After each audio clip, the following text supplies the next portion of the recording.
IVF treatments పై 20,000 discount. Doctor consultation మరియు ultrasound scan ను ఉచితంగా అందిస్తున్నారు. 49 అంటే సంతానం, 49 అంటే సంతోషం. నమస్కారం అండి, మీ పేరు? బ్యూలా రాణి. ఏం చేస్తుంటారు? House wife. సార్ ఏం చేస్తారు? Private job. ఎంతమంది పిల్లలు? ఈ బాబాయ్ ఇంకా బాబాయ్. ఎంత వస్తుందండి శాలరీ మంత్లీ? 20,000. సరిపోతుందా మరి? సరిపోతుంది. ఓన్ హౌసా? లేదండి, రెంటే. మరి ఎలా ఉందమ్మా ప్రస్తుతం జగన్మోహన్ రెడ్డి గారి పరిపాలన ఇన్ని రోజులు? జగన్మోహన్ రెడ్డి గారి పరిపాలన సూపర్ అండి, పథకాలు సూపర్. నెక్స్ట్ సీఎం జగన్ అన్నే. ఎందుకు సూపర్ అనుకుంటున్నారు? పేదలందరికీ సహాయం చేస్తున్నాడు కాబట్టి. అంటే పేదలందరికీ సహాయం అంటే ఇప్పుడు ఏంటి, పథకాలు ఇస్తున్నారు కాబట్టి బాగుంది అంటున్నారా? లేదండి, మధ్యతరగతి వాళ్ళు కానీ ఏ కులమైనా ఏ క్యాస్ట్ అయినా అందరికీ సమన్యాయం చేస్తున్నారు. అంటే అందరికీ అంటే ఎవరెవరు వృత్తిని బట్టి వాళ్ళకి అమౌంట్ వేస్తున్నారు కాబట్టి. అవును. మరి అవే కాకుండా అసలు జగన్మోహన్ రెడ్డి గారు మరి ఈ పథకాలన్నీ ఇస్తున్నారు కానీ రాష్ట్రాన్ని అప్పుల పాలు చేస్తున్నారు అంటున్నారు కదండి. అది గిట్టని వాళ్ళు చెప్పే మాట అండి. జనాలు సోమరపోతులు అయిపోతున్నారు అంటున్నారు. గిట్టక వంత చెప్తారు. మీకు జగన్మోహన్ రెడ్డి గారి పరిపాలన నచ్చింది? బాగా నచ్చింది. నెక్స్ట్ సీఎం ఆయనే. ఎందుకు మరి ఈసారి ఇంతకంటే ఎక్కువ పథకాలు ఇస్తామంటున్నారు కదండి టీడీపీ వాళ్ళు? టీడీపీ వాళ్ళు ఎన్ని పథకాలు ఇచ్చినా వచ్చేది జగన్ అన్నే. ఎందుకని? ప్రజల్లో క్రేజ్ అలా ఉంది. ఈ ప్రభుత్వంతో పోల్చుకుంటే గత ప్రభుత్వం అసలు పేదలకు ఎలా పనిచేసిందండి? అసలు ఏమీ చేయలేదు. నీళ్ళు ఏం చేయలేదా? అదేంటండి, ఆడవాళ్ళకి పసుపు కుంకుమ ఇచ్చామంటున్నారు, రుణమాఫీ చేసామంటున్నారు, అనేక కొన్ని పథకాలు ఇచ్చామంటున్నారు కదా. పొందని వాళ్ళు చాలా మంది ఉన్నారు పొందని వాళ్ళు టీడీపీ హయాంలో. ఇప్పుడు ఎవరు చిన్న మధ్యతరగతి పేదవారు అని లేకుండా సంక్షేమం అభివృద్ధి అనేది అందరికీ అందుతుంది. మరి అంతేకాకుండా ఇల్లు ఇచ్చారండి, మీకు హౌస్ వచ్చిందా? వచ్చిందండి. ఎక్కడండి? జక్కంపూడి. అన్నీ ఎక్కడ చూసినా అంత కాస్ట్లీ ఏరియాలోనే వచ్చినాయి. అవును. మళ్ళీ నెక్స్ట్ జగన్ వస్తే కనుక ఏపీ ప్రజలంతా వలస వెళ్ళిపోయే పరిస్థితి ఉందంటున్నారు కండి ప్రతిపక్షాలు. అది కావాలని రూమర్ తప్ప అలాంటిది ఏం లేదండి. ఈసారి మళ్ళీ గెలుస్తారంటారా మరి జగన్మోహన్ రెడ్డి గారు? 100కి 105%. మరి ఆయనే కాకుండా పవన్ కళ్యాణ్ గారు కూడా జగన్ ఓడిస్తానంటున్నారు కదండి. ప్యాకేజ్ స్టార్ చెప్పే మాటలు అలాగే ఉంటాయండి. ఆయన సినిమాల్లో పనికొస్తారు కానీ రాజకీయంలో పనికిరారు. అదేంటండి, ఆయన 14 ఏళ్ళు అవుతుంది కదండి పార్టీ పెట్టి. పార్టీ పెట్టినా ఏం పెట్టినా ఎన్ని పొత్తులతో వచ్చినా గెలిచేది మా జగన్ అన్నే. మరి ఇలాంటి రాక్షసుడు రౌడీ గోండా ఈసారి కనుక అధికారంలోకి వస్తే అసలు ఏపీ నాశనం అయిపోయింది అంటున్నారు కదండి జగన్ని. 100 మంది 100 చెప్తారండి రెచ్చగొట్టడానికి. అసలు రౌడీయిజం గోండాయిజం అంటున్నారండి. మీరు ఒక మహిళగా అసలు ఇలాంటివన్నీ జరిగినాయా ఈ ప్రభుత్వం వచ్చిన తర్వాత? అలాంటివి ఏం జరగలేదు, ఎక్కడైనా ఎక్కడ జరగలేదు. దిశ అని వచ్చింది కదండి, ఇంకెక్కడ జరుగుతాయి రౌడీయిజాలు? మరి ఈసారి జగన్ని ఎలాగైనా పులివెందుల్లో ఓడిస్తానంటున్నారు చంద్రబాబు నాయుడు గారు. పులివెందుల్లో వచ్చేది మా జగన్ అన్నే. మరి షర్మిల గారు కూడా అంటున్నారు కదండి, అసలు నువ్వేం చేసావు జగన్మోహన్ రెడ్డి అంటే ఏపీ ప్రజలకు అని చెప్పేసి అడుగుతున్నారు కదండి. ఆవిడ ఒక్కటంటే సరిపోతుందా? ఆవిడ ఒక్కట చెల్లి కదండి. సొంత చెల్లైనా మేమందరం ఉన్నాం ఆయనకి సొంత చెల్లిలాగా. మీరందరూ ఆయన గెలిపిస్తారు? గెలిపిస్తాం. దగ్గర 75కి 175. Damn sure. నమస్కారం అండి, మీ పేరు? మనీషా. ఏం చేస్తుంటారు? జాబ్ చేస్తాను. ఏం జాబ్ చేస్తారు మేడం? బ్యూటీషియన్. ఎలా ఉందండి ప్రస్తుతం ఇన్ని రోజులు ఈ 5 ఏళ్ల జగన్మోహన్ రెడ్డి గారి పరిపాలన ఎలా ఉందండి? బాగానే ఉంది. ఎందుకు బాగుంది అనుకుంటున్నారు? పిల్లలకి ఎప్పుడు రాని పథకాలన్నీ చాలా వచ్చినాయి. పెద్దవాళ్ళకి ఇప్పుడు ఇంటికి వెళ్ళి డోరుకి ఇవ్వడం కానీ ఇవి కానీ డోక్రా మహిళకి అన్నీ బాగానే ఉన్నాయి. రుణమాఫీలు కానీ అన్నీ. ఇంకా అనేక అంటే ఈ పథకాలు ఇవ్వడం వల్ల ప్రభుత్వం బాగుంది అనుకుంటున్నారు మీరు?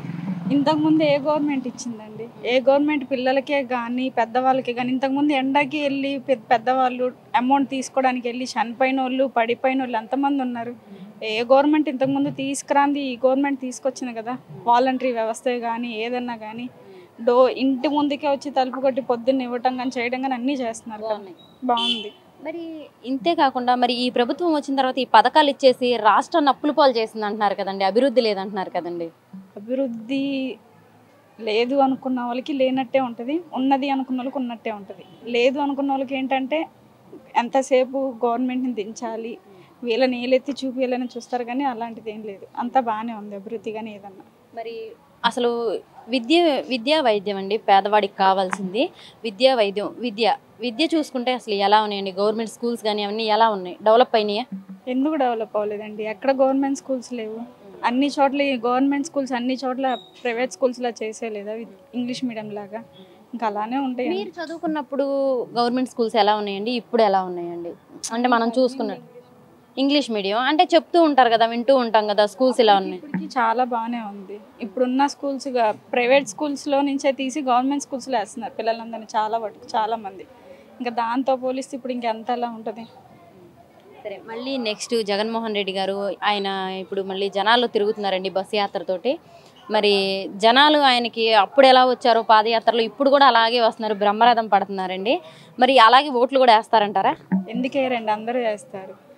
వేయకుండా అయితే ఎవరు ఉండరు. ఓట్లన్నీ జగన్మోహన్ రెడ్డి గారికి పడతారు. మళ్ళీ గెలిపించుకుంటాం, మేమే చేసుకుంటాం. 175 వస్తాయి 175కి. మరి పవన్ కళ్యాణ్ గారు కూడా ఈసారి ఎలాగైనా సరే జగన్ ఓడిస్తానంటున్నారు. ఆయన అంటా ఉంటారండి. దాంతో పోల్చుకుంటే ఇదంతా జగన్మోహన్ రెడ్డి సింగిల్గా వస్తున్నారు, వాళ్ళు పొత్తుతో వస్తున్నారు కదా.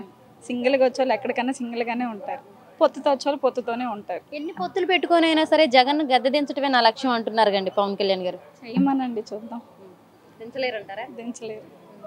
మరి ఈసారి అసలు పవన్ కళ్యాణ్ గారు గెలుస్తారు అనుకుంటున్నారా? పోయినసారి ఆయనే గెలవలేదు ఇప్పుడు ఒక్క సీటు కూడా. ఈసారి ఏం గెలుస్తాడు? ఈసారి కూడా గెలవడంటారా? గెలవడు. నమస్కారం మేడం, మీ పేరు? నా పేరు వాణి అండి.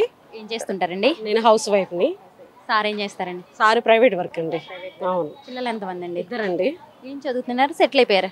బాబు బీటెక్ చేశాడు, పాప ఇప్పుడు ప్రెజెంట్ ఎంఎస్సీ చేస్తుంది.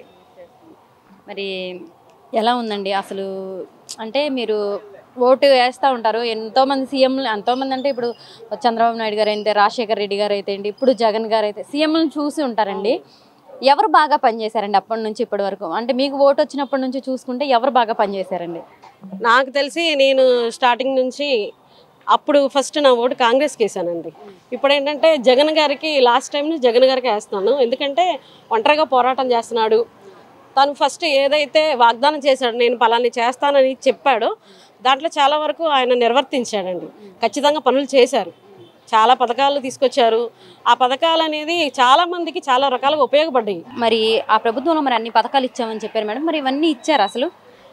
నాకు తెలిసి అంతకుముందు చంద్రబాబు నాయుడు గారు ఇచ్చిన పథకాలు అవి ఇండివిజువల్ పథకాలు కాదండి, అది గ్రూప్గా ఇచ్చారా ఏంటి అనేది.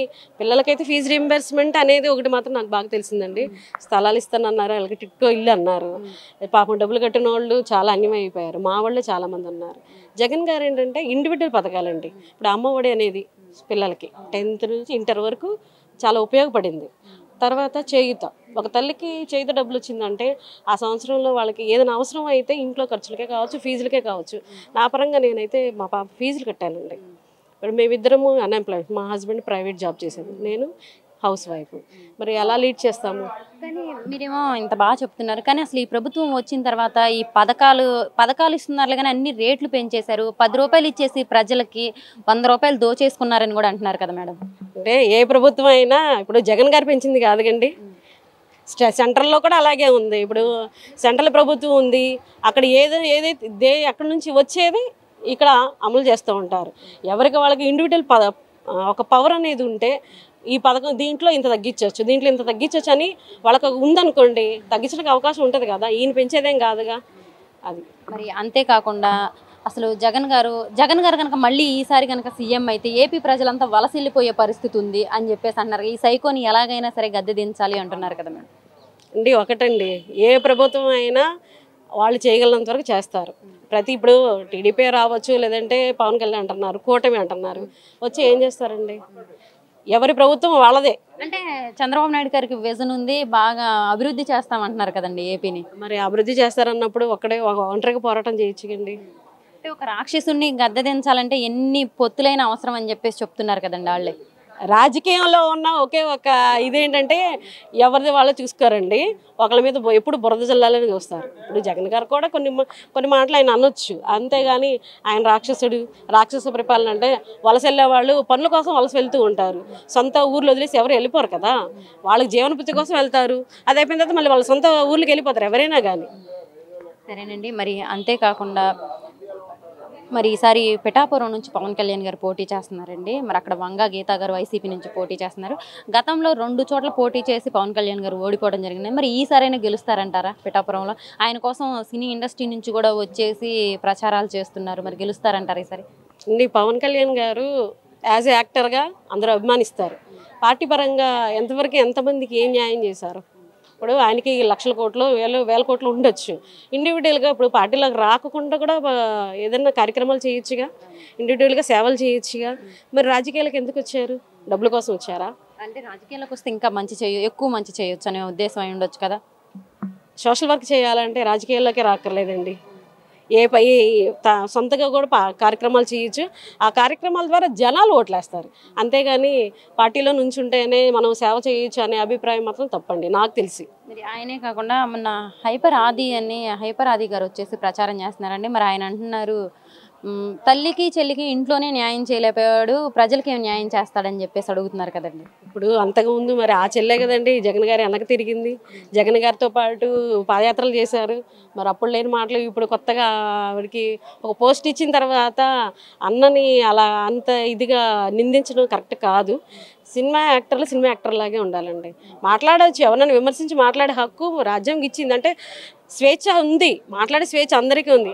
అలాగని చెప్పి ఎలాగ పడితే అలాగ మాట్లాడకూడదు కదా. వాళ్ళంతా పొలిటికల్ కమీడియన్స్ అని చెప్పేసి కామెంట్ చేశారు హైపర్ ఆది గారు. కమీడియన్లు అని వేరే వాళ్ళు అంటాం, అదొక హాస్యాస్పదమే కదా. ఆయన కమీడియన్గా ఆయన ఏదైనా మాట్లాడితే మనం నవ్వుతాము. అంతేగాని బయటకు వచ్చి అలా మాట్లాడితే జనాలు ఊరుకుంటారండి. ఎక్కడో చోట ఎదురు దెబ్బ తగిలిద్ది కదా. జగన్మోహన్ రెడ్డి గారు ఈరోజు మేనిఫెస్టో చెప్పబోతున్నారండి. అసలు జనం అంతా సంతోషపడేలా ఉండబోతుందంటారా మేనిఫెస్టో కూడా? అంటే గత 5 సంవత్సరాల్లో కొన్ని సంతోషకరమైనవే చేశారండి. ముఖ్యంగా నేను కామన్ పీపుల్గా చెప్పేది ఏంటంటే విద్య, వైద్యం, ఉపాధి అనేది అందరికి అందితేనండి. ఎవరు వచ్చి అడగక్కర్లేదండి. ఆయన నుంచున్నారంటే వేసేస్తారు. అదొకటి చాలండి. ఆ మూడింటి మీద ఆయన ఫోకస్ చేసి అన్ని పథకాలు కదా, ఎవరికి ఏది ఉపయోగపడుతుంది ఆ పథకం అనేది తీసుకొస్తే ఇంకా ఎక్కువగా మనం బయట నుంచి అప్పులు తెచ్చుకోకుండా ఉన్న దాంట్లో మన దగ్గర ఉన్న దాంట్లో న్యాయం చేయడానికి అవకాశం ఉంటుంది. మరి ఈసారి జగన్మోహన్ రెడ్డి గారు గతంలో పాదయాత్ర చేశారండి, ఇప్పుడు బస్సు యాత్ర చేస్తున్నారు. సిద్ధం సభలకు చేశారు, అన్ని సిద్ధం సభలు ముగిసిపోయాయండి. ఇప్పుడు బస్సు యాత్ర ఆయనకి ఎక్కడ చూసినా ప్రజలంతా బ్రహ్మరథం పట్టారండి. అంటే ఇదంతా ఆయన చేసిన మంచి వాళ్ళేనంటారా? ఆయన చేసిన మంచి వెళ్ళానండి. డబ్బులు ఇచ్చేసి బెదిరించి తీసుకొచ్చారంటారా? అవి బెదిరించడాలు అనేది మన ఇప్పుడున్న సొసైటీలో అది జరిగిన పని కాదండి.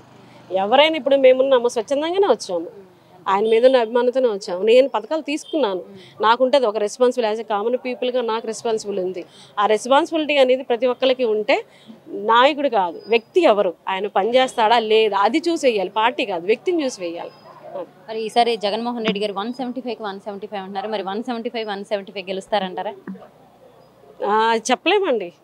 చేసింది మాత్రం గుర్తుపెట్టుకున్న వాళ్ళు అయితే వేసేస్తారు, ఖచ్చితంగా వేస్తారు. మంచి జరిగిన వాళ్ళు వేస్తారు, మనసులో ఉంటే మాత్రం తప్పకుండా వేస్తారు. వేసిన ఆయనకి జగన్, ఆయనే సీఎం. నమస్కారం అండి, మీ పేరు? ఆదం కుమార్ అడ్వకేట్. ఎలా ఉందండి ఈ 5 ఏళ్ల జగన్మోహన్ రెడ్డి గారి పరిపాలన? జగన్మోహన్ రెడ్డి గారి పరిపాలన ఒక 2 సంవత్సరాలు కోవిడ్లు పోయిందమ్మా. కోవిడ్లు ఉన్నప్పుడు ఇంటింటికి నిత్యావసర సరుకులు కానీ ఏదన్నా కానీ వ్యాక్సిన్లు కానీ ఫ్రీగా ఇచ్చిన ప్రభుత్వం ఏదంటే జగన్ అన్న గారి ప్రభుత్వం. ఆయన ఇప్పుడు ఈ 3 సంవత్సరాల్లో ఈ కొద్ది వ్యవధిలో ఆయన చేసిన ఏంటంటే నాడు నేడు గవర్నమెంట్ పాఠశాలని ఒక కార్పొరేట్ పాఠశాలగా తీర్చిదిద్దారు. పిల్లలకి యూనిఫామే కానీ వాళ్ళకి ఇచ్చే పౌష్టిక ఆహారం కానీ నాణ్యమైన ఆహారం ఇచ్చారు. ఒకప్పుడు టాయిలెట్లు బాగుండేవి కదా గవర్నమెంట్ స్కూల్లో, ఈ రోజుల్లో చూస్తే టాయిలెట్లు శుభ్రంగా ఉన్నాయమ్మా. ఆడపిల్లలు గవర్నమెంట్ బడుల్లో చదివిన పిల్లలు ఇంటర్నేషనల్ ఈవెంట్లోకి వెళ్ళి ఇంగ్లీష్లో తమ యొక్క స్పీచ్ ఇచ్చారు. ప్లస్ జగన్ గారు ఇంటర్నేషనల్ ఐబీ అనే సంస్థతో ఒప్పందం కుదిరించుకొని ఈ గవర్నమెంట్ పిల్లల యొక్క భవిష్యత్తు మార్చారు. పిల్లలకు ఇంగ్లీష్ మీడియం అనే పునాది వేసింది జగన్ అన్నేను. జగన్ గారు ఎన్నో చేశారు. 17 మెడికల్ కాలేజీలు కట్టిస్తున్నారు. ప్రస్తుతం 3 పూర్తయినాయి. ప్లస్ 4 పోర్టులు, 10 షిప్పింగ్ హార్బర్లు. అలా కానీ ఇవన్నీ ఇస్తున్నారు కానీ ఇక్కడ వచ్చేసరికల్లా అభివృద్ధి లేదు, కంపెనీలు రావట్లేదు అని చెప్పేసి అంటున్నారు కదండి.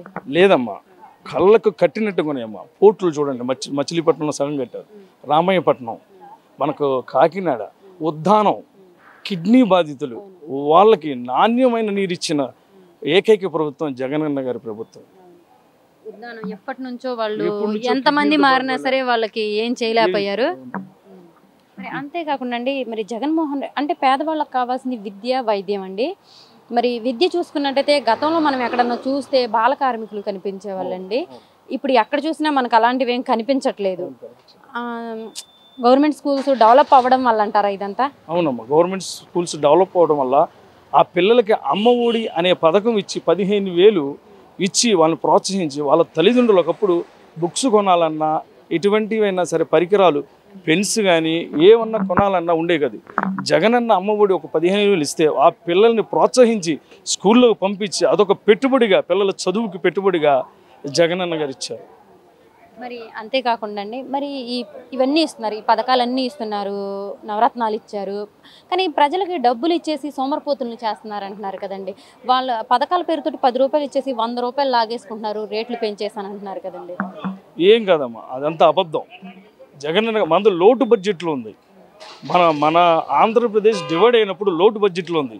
ఆ లోటు బడ్జెట్ని ముందుకు తీసుకువచ్చి ఎంతోమంది పేద ప్రజలకి, ఇప్పుడు ఇస్త్రీ చేసే వాళ్ళకి కానీ ఆ బండ్లు పెట్టుకునే వాళ్ళకి కానీ ప్రతి ఒక్కరికి ప్రోత్సాహం ఇచ్చారు. పేదవాళ్ళు అనేవాళ్ళు లేరు, ఒకప్పుడు పేదవాళ్ళు అనేవాళ్ళు ఉండేవాళ్ళు. కానీ ఈ రోజున ధైర్యంగా చెబుతున్నారు, మా జగనన్న ఉన్నాడు, మేము లక్షాధికారులను చేశాడు.